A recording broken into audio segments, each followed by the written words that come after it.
Hello, and welcome to another forecast. This is our full moon forecast, and it is the Capricorn full moon.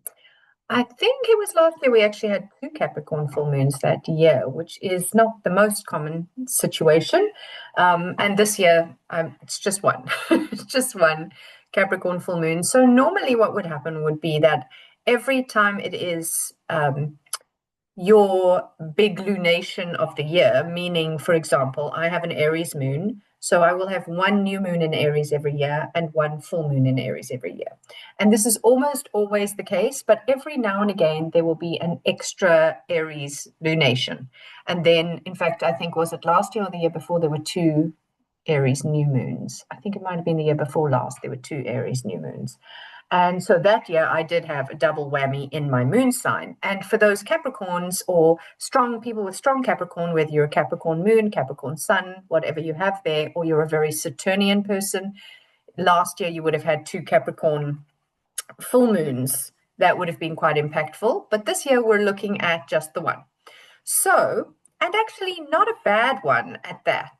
Oh, there is, what's it called? I can't remember what these things are called on the bottom of my uh, captions. There's a caption coming up as I speak, and I don't know how to take it off. And it's very, very irritating. Disable annotation. I don't know how to take it off. Okay. Anyway, it's because for me, I don't know if you'll even see it when it comes up, but for me, it's showing up at the bottom of this chart, which is annoying me. So, 10th of July, 2025. This is when the full moon is happening. So, you know what? This is very frustrating. But anyway, remember that when I do these lunations, they are set up for my part of the world. So, for example, this is showing up as a Pisces rising chart. That's probably not the case for you, depending where in the world you are. So it's always more important to look at how these things hit your chart. If you watch me all the time, you probably have heard me say that a million times, and you will hear me say it a million more, because I don't know who's new here and I don't know how much astrology everybody knows. So these forecasts are kind of like a little weather forecast for the energy of this lunation, which is kind of going to give you the next 2 weeks until, in this case, the next new moon. So if it hits tightly on your chart, it might be more impactful for you than if it's not hitting anything on your chart. So the moon is going to be at 18 degrees of Capricorn, almost 19 degrees, 18 degrees and 49 minutes, which means that the sun at the bottom here is at 18 degrees and 49, or in this case, it's saying 50 minutes of Cancer, the opposite sign, because that is what a full moon is. A full moon always happens when the moon is at the furthest point from the sun, that she reflects the entirety of his light. Because although we call the sun and moon in astrology, we call them the lights, the moon herself doesn't actually carry light. She reflects the light of the sun. So at full moon, she can reflect his whole light. Just as at new moon, when they're together in the sky, she can't reflect his light because she's kind of engulfed by his radiance, so to speak. So this is how we see the moon. And full moons are these big tug of war kind of points, these fullness, could be fertility, can be this fruition. And basically, it is the loudest, most grandiose point of the month. So this cycle that we're in started with new moon in Cancer, and that is the moon's own sign, Cancer. So 2 weeks ago, when we experienced from this date, when we experienced that new moon, we were in a very nurturing inward space. We were like, it was very much about, do you need to nurture the inner child in you, or do you need to nurture the mothering part of you, gender irrespective, in order to be more nourished and whole and healed and safe? Because Cancer is very nurturing and maternal kind of energy. Capricorn is more paternal energy. And when we look at Capricorn ruled by Saturn, who is kind of like old Father Time, who's very rigid, cold, far out, slow moving, really wants you to put in effort every single day over time to develop mastery over yourself, mastery within your work, mastery in your relationships, okay? And all of that will be more fine-tuned but depending on where you have Capricorn in your chart. So I have Capricorn in my chart in my 6th house. fifth and sixth house.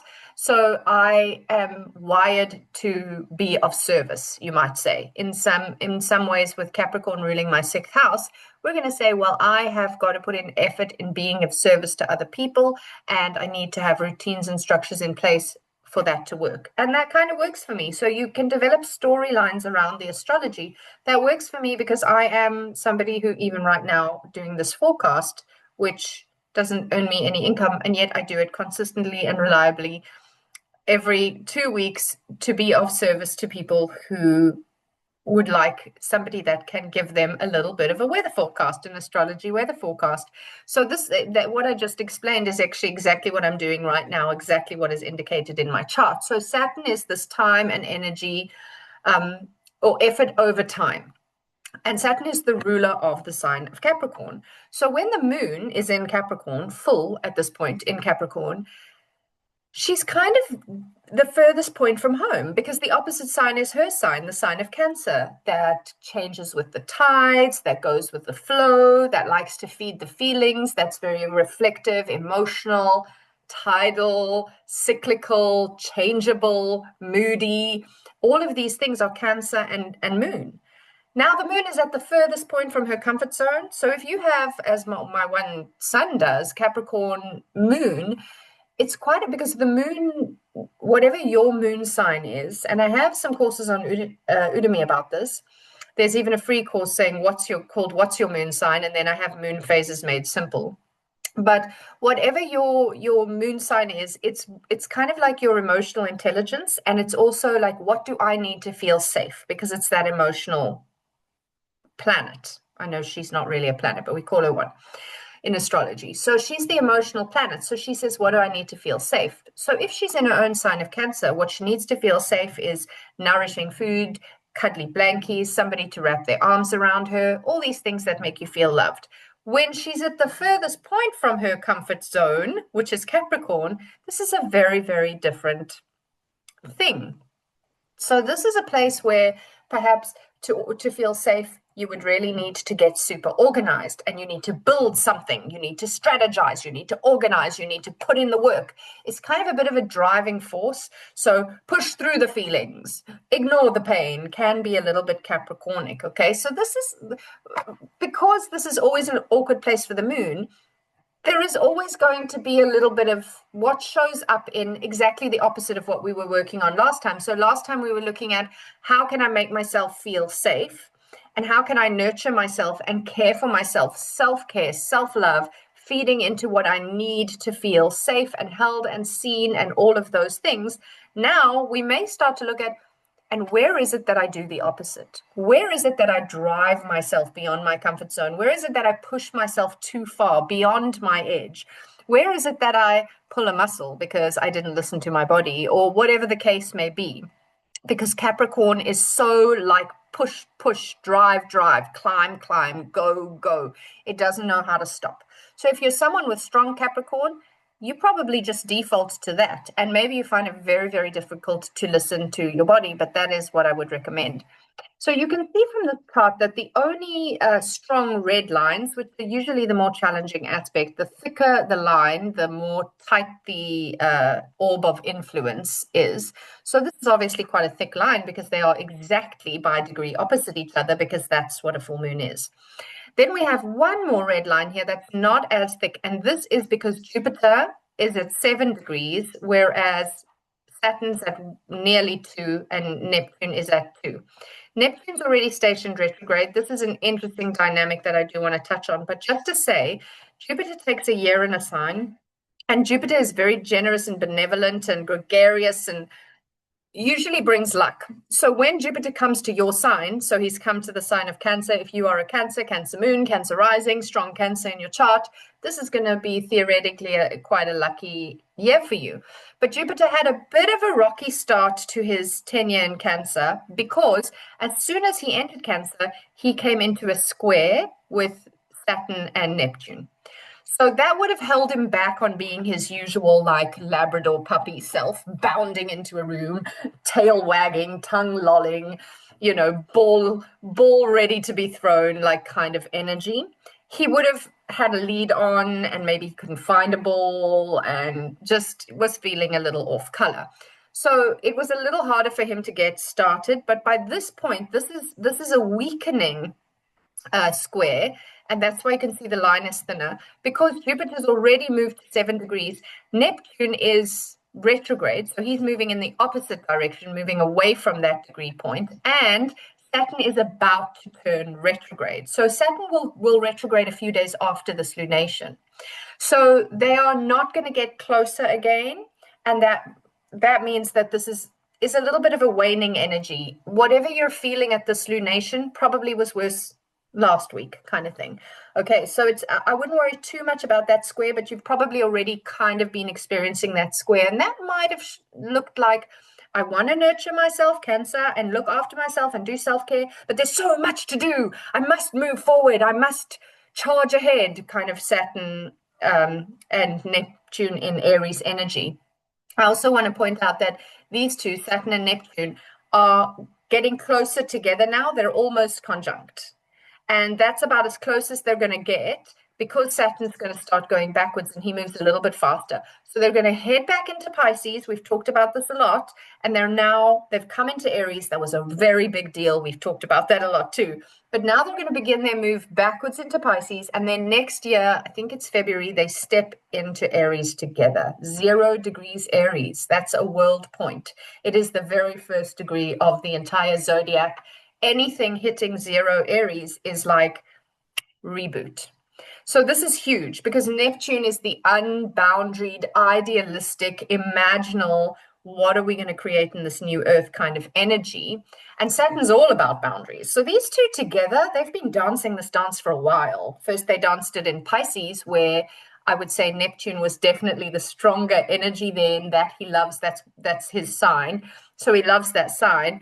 And now they're in Aries, which, to be fair, is neither of their favorites, but I think it certainly has made the balance a little bit more fair. Neptune's not as strong as he was in Pisces.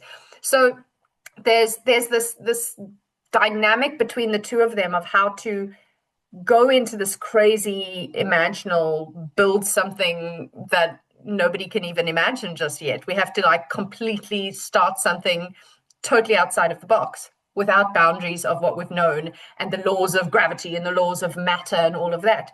Where Saturn is all about the laws, all about the rules, the regulations, the box. If you can't put it in a box, I don't know what to do with it. And so these two are not really happy bedfellows, and yet they're traveling a journey for quite a while together. And you'll feel, if you're more Saturnian, you'll be more like frustrated with the Saturnian dealing with this unboundaried Neptune energy. And if you're more Neptunian, you're going to be really struggling with this like enforced boundary system, enforced rules. So it's interesting to know which one you are stronger in. If you have strong Capricorn energy in your life or strong Aquarius energy, you're going to be more Saturnian. But if you have strong Piscean energy, you're going to be more Neptunian. And you may have a combination of those, and that's a whole other picture. That's why it does help to see an astrologer to understand your birth chart a little bit more. But you start where you are. Okay, so this is an interesting dynamic that's been at play for a while. It was very influenced by the Jupiter square when Jupiter stepped into Cancer, but it's starting to wane a little on that. Saying that, because this is a Capricorn full moon, Capricorn is the ruler of this moon. So everything that's going, Saturn is the ruler of this moon. So everything that's going on with Saturn right now, like his continuous thing going on with Neptune, that's just super uncomfortable, and his square to Jupiter, who's saying, let's just love everybody, love makes everything better, and Saturn in Aries going, well, sometimes you have to fight for what you believe in and what you love. It's just like very he's been very pushed and pulled. And so now we have the moon arrive in his sign, and he's feeling really uncomfortable. And it shows in the decor of his home, shall we say. It shows that he's not as organized and ordered as he likes to be, that he's not on top of things as he likes to be. His house is a bit disorganized, and now the moon arrives there in all her fullness, in all her emotional grandiosity, and all her tears and all her drama. And it's just uncomfortable. So I'm willing to bet that we'll feel a little uncomfortable, but because it's a Capricorn lunation and because Saturn's not been going through his favorite stuff for the last while. However, saying that, there's not a lot of unpleasant, hard aspects. Obviously, in opposition, Sun Moon opposition, the waning energy of the Saturn Neptune square to Jupiter, but otherwise we have this really, really, really what have I done? Sorry, really strong sextile between 2 degrees 55 minutes and 1 degree 55, 2 degrees 9 of. So these two planets within all their discomfort. I've pushed some button and I don't know what's going on here. Okay. Oh my gosh. Okay. All this discomfort that's been going on here, they are being supported by Pluto. And Pluto is the furthest out planet. He's the slowest moving planet. And usually the slowest planet is the winner in terms of power and potency. And Pluto's all about power and potency. So he is reminding them constantly, but reminding them in a nice way because it's a nice aspect. It's a sextile. They're 60 degrees from one another. This is a harmonious energy. It's the energy of Venus saying, it's okay, my love, putting her hand on your cheek and saying, it's okay. All of this crap is happening to change the things that need changing in your life. Whereas if they were in a hard aspect, Pluto might slap you on the cheek and say, for flip's sakes, get on with it. This is what it takes to transform. Change is painful, deal with it, but because they're in a sextile, Pluto is just gently holding and saying, this is what we need to change the world, to change all these paradigms for a new earth to be in progress and in process, which it is. We need these changes. We need you to get uncomfortable. We need you to recognize what no longer works. We're not doing it to you, we're doing it for you. And that's a really big difference. I used to say that a lot. I haven't said it a while. Think about it. This isn't happening to you. It's happening for you. And that very much empowers you, that statement. It takes you out of victim, like, why me, poor me, how is this happening to me? I had no part in this, and this is all happening in my life. Instead, it's happening for you. It's giving you the capacity to be freed from, untethered by things that no longer serve you. Okay, so through all the discomfort, the support is evident. Also, we, of course, Uranus has just stepped into Gemini. So this is a very, very big signature. It's also something that's not been spoken about by me and by every other astrologer if you follow other people. It's definitely been a loud conversation.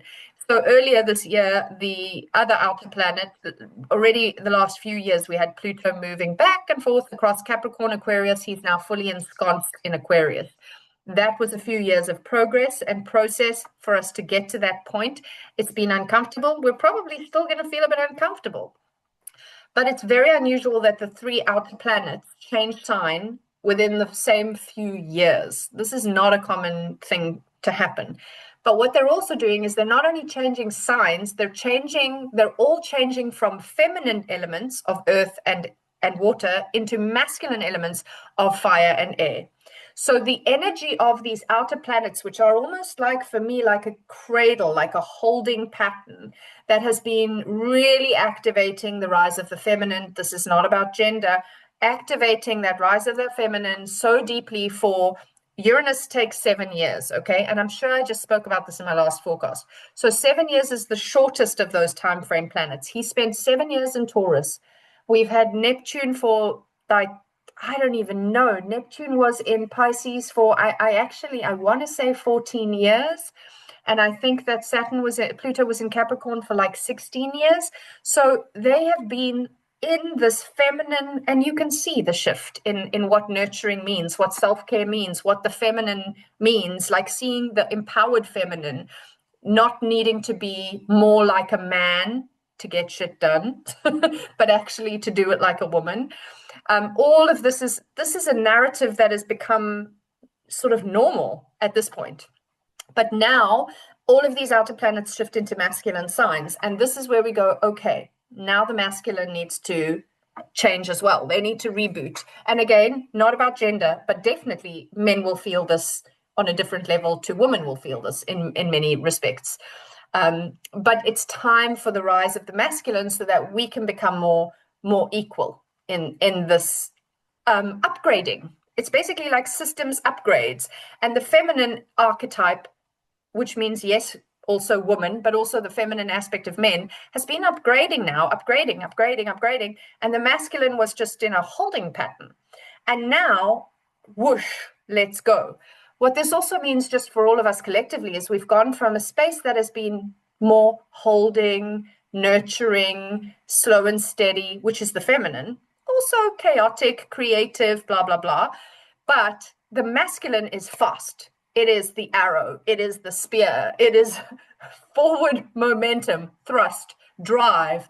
This is now what is going to accelerate exponentially because Pluto is now fully in Aquarius.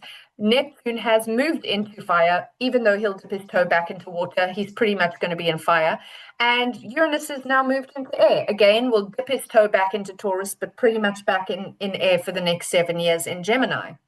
Also because Gemini is the planet, the sign of connection, communication, short trips, sibling and cousin and neighbors and neighborhoods. And, like, let's take a short trip to the shops quickly to pick up some bread and milk and do our groceries. And let's quickly go over there to the gym where we meet with our friends and catch up and exercise. Although sometimes air signs aren't that great with exercise. So that's because we're a bit disembodied in our air energy often. We're very heady. But you get what I'm saying. It's a lot of connection and movement and conversation. And then Uranus is a planet of almost like altered states of consciousness, like higher conceptualization and ideas and insights and bright sparks and lightning bolts of aha moments and paradigm shifts. We now have this planet going into this busy sign. So our brains are going to go into overdrive. If you have strong Gemini, I mean, I'm buzzing with it, not necessarily in a good way. There's so much wonderful potential here, but if you can't stay in your body, in fact, Uranus shifted Monday the 7th, and I'm filming this on the 8th. And the thing that kept coming through to me is stay in body. So embodied or somatic work, stay in body. And then from there, go off planet. So you have the ability with this energy to really reach your consciousness further than we can understand as humans from the earthly perspective. But we're on an earthly journey. We're in a physical body, and you have to first stay grounded and rooted, regulate your nervous system. The tools you've already developed to regulate your nervous system and to stay grounded need to be up-leveled. You need to be doing them daily, maybe multiple times a day if you're super airy. And if you have not ever developed these tools, don't waste any time. You need to develop these tools now. It's never too late. There's so many ways you can do that. I am available for personal consultations, and I like to give tools based on your chart because we'll all need a slightly different thing would work better for us, so it's and also you in yourself have to try a lot of different things and then go, this worked really well, this was okay, this really didn't work. That's how you figure out these tools, but they don't work if you don't do them. So whether it's meditation, whether it's going for a walk in nature, whether it is having a regular bath with essential oils, it doesn't matter what the tool is. If you don't do it, it's not going to help you. And we really need to manage this energy because Uranus is going to be there for 7 years. I do love that Venus went in just ahead of Uranus, and I feel like she was like throwing rose petals from Taurus and dandelions, blowing dandelions from Gemini to create this beautiful pathway as Uranus entered to say, okay, this is going to be okay. Yes, we can look back in history and say, whoa, every time Uranus was in Gemini, there were wars. We can connect it to the American War of Independence. We can connect it to World War II, amongst others, French Revolution even. And Uranus, I believe, was discovered when in Gemini. So the discovery chart of Uranus has Uranus in Gemini. So there is a strong energy that we could really hook into and attach to fear if we want to. And that is your right. But it's not going to make things better. It's not going to change anything. It's going to dysregulate your nervous system and have you very scattered and frayed and frazzled. And again, because this full moon in Capricorn is in that uncomfortable sign of Capricorn, you might really recognize at this full moon, where are the places that I am going to go into fear, panic, discomfort, dysregulation? Where am I spiraling? And if you find that, then recognize it and go, okay, I see what I'm going to do with this energy if I'm not vigilant, if I'm not paying attention. How do I temper that? How do I balance that out and mitigate that fear? What tools work for me? Because this is such an opportunity for you to do them. And we have Mars in Virgo here, and Mars in Virgo is saying, what can I do to stay healthy, to stay well, to stay regulated? What routines do I need to implement? What vitamin supplement do I need to implement? What exercise routine do I need to implement? Virgo is all about service, natural health. And how can you be of service to the new earth if you can't be of service to yourself? If you are dysregulated, if you are scattered, if you are overwhelmed, if you are raging at people or crying all the time, or how can you help anybody else? You can't. So Mars is really saying, do the thing that gets you regulated. Do the thing that keeps you grounded.